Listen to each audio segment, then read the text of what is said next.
Hello বন্ধুরা, আবার এসে পড়েছি তোমাদের জন্য একটা খুবই ইউনিক রেসিপি, যেটা যদি বাড়িতে হয় সাথে কিন্তু আর কিছু লাগে না। এক থালা গরম গরম ভাতের সাথে কিন্তু এমনিই খাওয়া যায়। সো লেটস মেক কাঁকরোল বাটা বা ভর্তা। বাড়িতে তো বড়রা অনেক টাইপেরই ভর্তা বা বাটা বানিয়ে থাকে। সো লেটস সি যে এই ভর্তাটা বা বাটাটা কিভাবে বানানো যায়। ফার্স্ট অফ অল আমরা কাঁকরোলগুলোকে ভালো করে ধুয়ে নেব, তারপর এমনি ছোট ছোট পিস করে আমরা কেটে নেব। খুব একটা আমরা ছোট ছোট করে কাটবো না, এমনি একটা মিডিয়াম ছোট ছোট পিস করে আমরা কেটে নেব। আচ্ছা, তোমাদের বাড়িতে কোন টাইপের বাটাটা বেশি প্রেফার করা হয় আমাকে কিন্তু কমেন্ট সেকশনে জানাতে ভুলবে না একদম। আমার বাড়িতে মা আমার জন্য পটল বাটা অনেক বানিয়ে দেয়, কারণ আমার ওটা পার্সোনালি খুব ফেভারিট। এটা আমি ফার্স্ট টাইম ট্রাই করলাম, অ্যান্ড ট্রাই করার পর এটাও আমার ফেভারিট হয়ে গেছে। আচ্ছা, যাই হোক, দেখো আমরা এমনি ছোট ছোট পিস করে কেটে নিয়েছি। তারপর আমরা কড়াইয়ের মধ্যে একটুখানি তেল দিয়ে নেব। তেলটা একটু গরম হওয়ার পর ওর মধ্যে আমরা শুকনো লঙ্কা আর কাঁচা লঙ্কা আর ওর মধ্যে রসুন দিয়ে নেব, আর ওটাকে আমরা একটুখানি ভালো করে ভেজে নেব।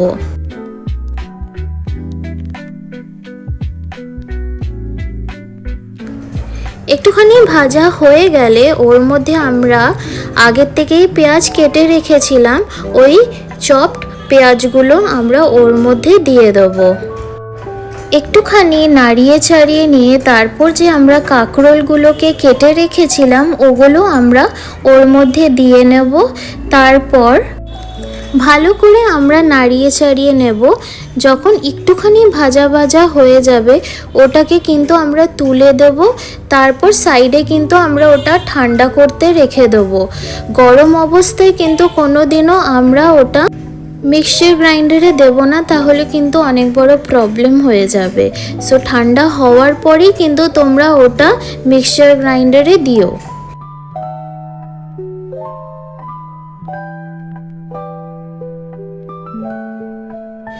তারপর সামান্য একটুখানি জল দিয়ে আমরা ওটার একটা ফাইন পেস্ট বানিয়ে নেব।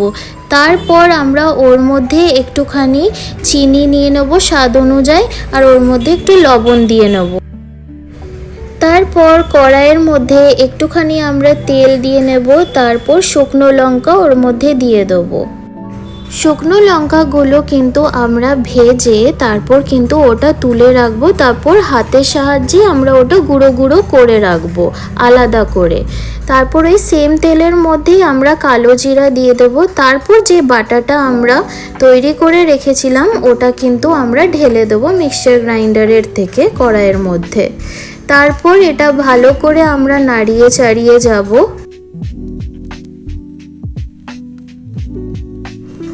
তারপর যে আমরা শুকনো লঙ্কাটা অলরেডি উঠিয়ে রেখেছিলাম, দেখো আমরা এমনিভাবে গুঁড়ো গুঁড়ো করে ওর মধ্যে দিয়ে দিলাম। আবার এটা আমরা ভালো করে নাড়িয়ে চাড়িয়ে নেব, যেন পুরোটা ভালো করে মিক্স হয়ে যায়।